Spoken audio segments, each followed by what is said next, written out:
आप सभी का इस वीडियो में स्वागत है।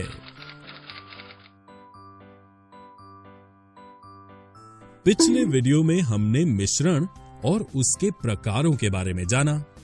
इस वीडियो में हम विलयन, निलंबन और कोलॉइड के बारे में जानेंगे। आइए पहले हम विलयन क्या होता है इसके बारे में जानें। क्या आप नींबू जल पीना पसंद करते हैं?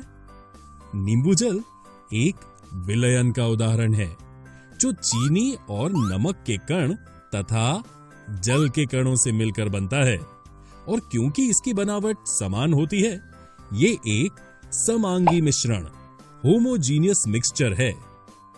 इस उदाहरण से हम कह सकते हैं कि विलयन सॉल्यूशन दो या दो से अधिक पदार्थों का समांगी मिश्रण होमोजीनियस मिक्सचर है। क्या विलयन केवल तरल पदार्थ के रूप में होते हैं? नहीं, विलयन ठोस विलयन जैसे मिश्र धातु एलॉय या गैसीय विलयन जैसे वायु के रूप में भी हो सकते हैं। लेकिन ये विलयन आखिर बनते किनसे हैं?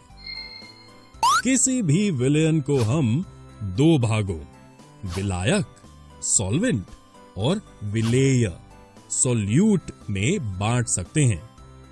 विलयन का वो घटक जिसकी मात्रा दूसरे से अधिक होती है और जो दूसरे घटक को विलयन में मिलाता है, उसे विलायक सॉल्वेंट कहते हैं।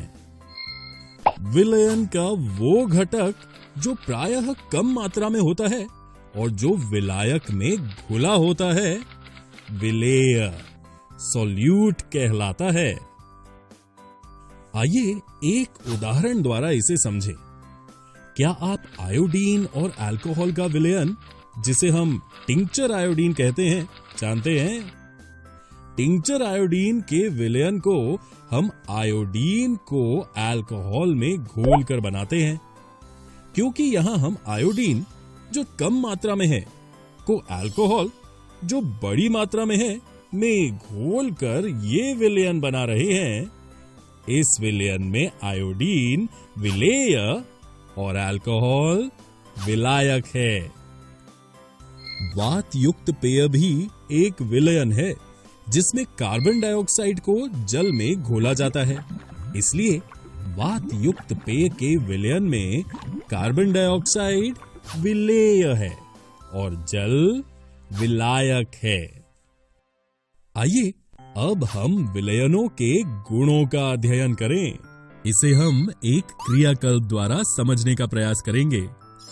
एक 50 ml बीकर में टिंक्चर आयोडीन का विलयन लीजिए। क्या टिंक्चर आयोडीन की बनावट समान है? बिल्कुल। इसलिए हम कह सकते हैं कि विलयन समांगी मिश्रण होमोजीनियस मिक्सचर होते हैं। क्या आप टिंक्चर आयोडीन के कणों को देख सकते हैं? नहीं। ऐसा क्यों? क्योंकि विलयन के कण व्यास में 1 नैनोमीटर से भी छोटे होते हैं, इसलिए वे आंखों से नहीं देखे जा सकते हैं। यदि हम एक टॉर्च की मदद से इस बीकर में प्रकाश की किरण को पार करने का प्रयास करें, तो आप क्या देखते हैं? जी हां, आप देख सकते हैं कि विलयन में प्रकाश का मार्ग दिखाई नहीं देता।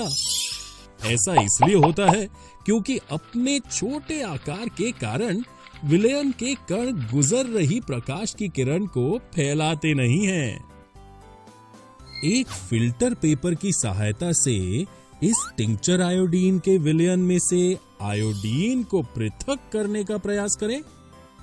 क्या आप सफल हुए? नहीं।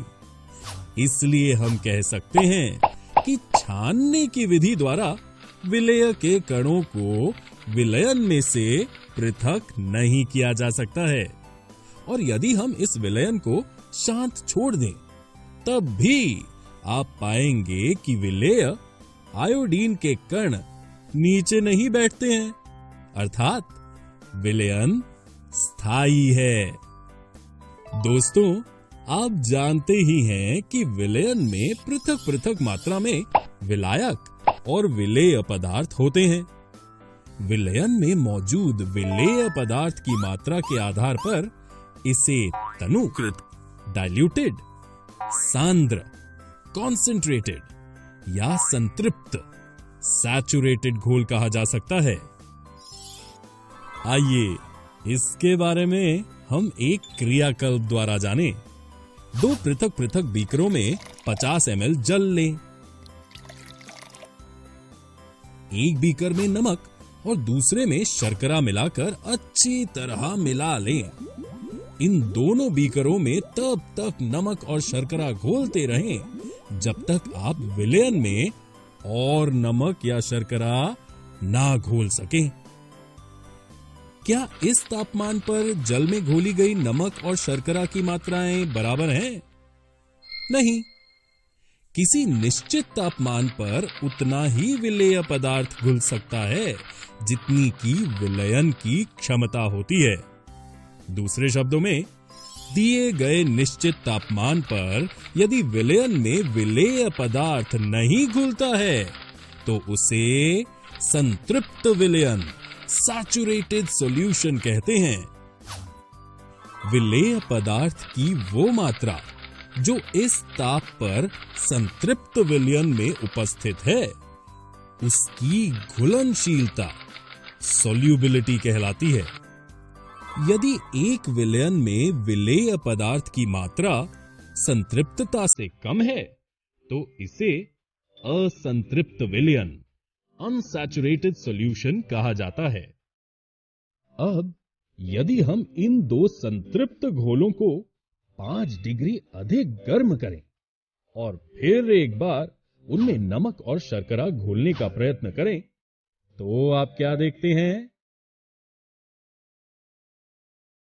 हम देख सकते हैं कि अब घोल में हम और नमक और शर्करा घोल पा रहे हैं। इस क्रियाकल्प द्वारा हम ये निष्कर्ष निकाल सकते हैं कि दिए हुए एक निश्चित तापमान पर पृथक पृथक पदार्थों की विलयन क्षमता भिन्न होती है। विलायक की मात्रा में घुले हुए विलेय पदार्थ की मात्रा जो विलयन के किसी दी गई मात्रा अथवा आयतन में उपस्थित हो, उसे विलयन की सांद्रता कहते हैं।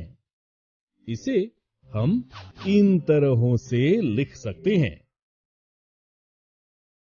विलयन की सांद्रता को हम प्रतिशत के रूप में इन तरहों से भी लिख सकते हैं।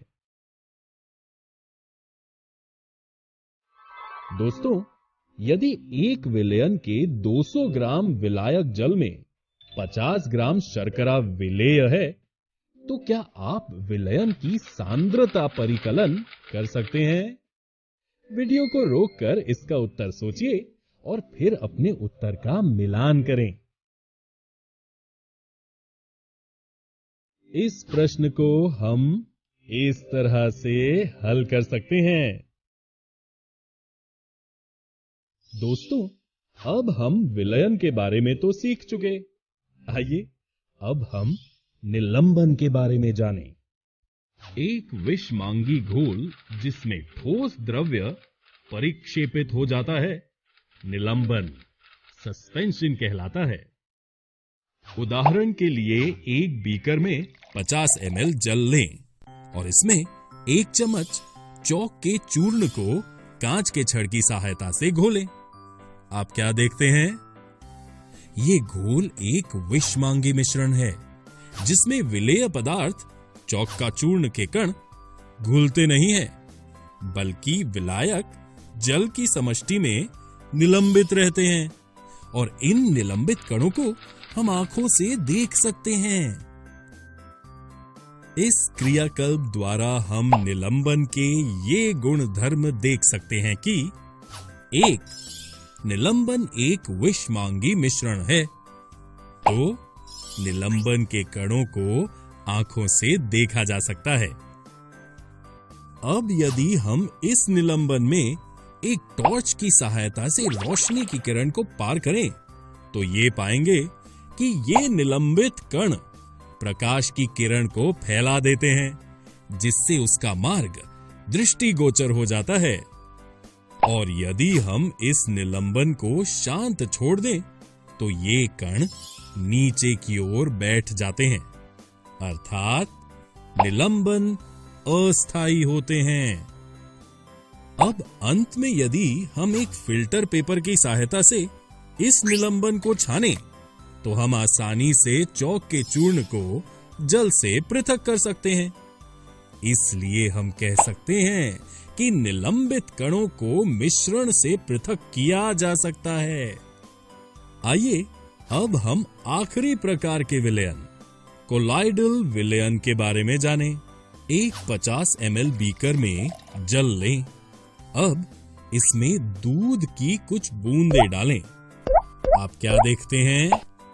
दूध के कण जल में समान रूप से फैले हैं। क्या आप दूध के कणों को देख सकते हैं? नहीं, लेकिन यदि हम एक टॉर्च की सहायता से इस विलयन में से रोशनी की किरण पार करने का प्रयास करें तो पाएंगे कि दूध के कण प्रकाश की किरण को आसानी से फैला देते हैं। इसलिए देखने में ये विलयन समांगी मिश्रण लगता है, लेकिन वास्तव में ये विलयन एक विषमांगी मिश्रण है। इस तरह के विलयन कोलॉइडल विलयन कहलाते हैं।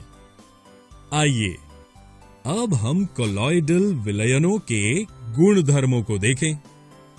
इस क्रियाकल्प द्वारा हम ये निष्कर्ष निकाल सकते हैं कि एक कोलॉइडल विलयन विषमांगी मिश्रण है। 2 कोलॉइड के कणों का आकार इतना छोटा होता है कि ये पृथक रूप से आंखों से देखे नहीं जा सकते हैं। 3 ये इतने बड़े होते हैं कि प्रकाश की किरण को फैलाते हैं तथा उसके मार्ग को दृश्य बनाते हैं। 4 जब इनको शांत छोड़ दिया जाता है तब ये कण तल पर बैठते हैं, अर्थात ये अस्थायी हैं। यदि हम फिल्टर पेपर से इस कोलॉइडल विलयन को छानें तो क्या हम दूध और जल को पृथक कर सकते हैं? नहीं। इसलिए हम कह सकते हैं कि कोलॉइड को छानन विधि से मिश्रण से पृथक नहीं किया जा सकता है। और दोस्तों, क्या आप एक और मजेदार बात जानते हैं? परिक्षिप्त कण जो कि कोलॉइडल रूप में रहता है उसे परिक्षिप्त प्रावस्था, डिस्पर्स्ड फेज कहते हैं। और वो घटक जिसमें परिक्षिप्त प्रावस्था निलंबित रहता है उसे परिक्षेपण माध्यम, डिस्पर्सिंग मीडियम कहते हैं। कोलॉइडल को परिक्षेपण माध्यम की अवस्था और परिक्षिप्त प्रावस्था के अनुसार वर्गीकृत किया जाता है। यहां आप इसके कुछ उदाहरण देख सकते हैं।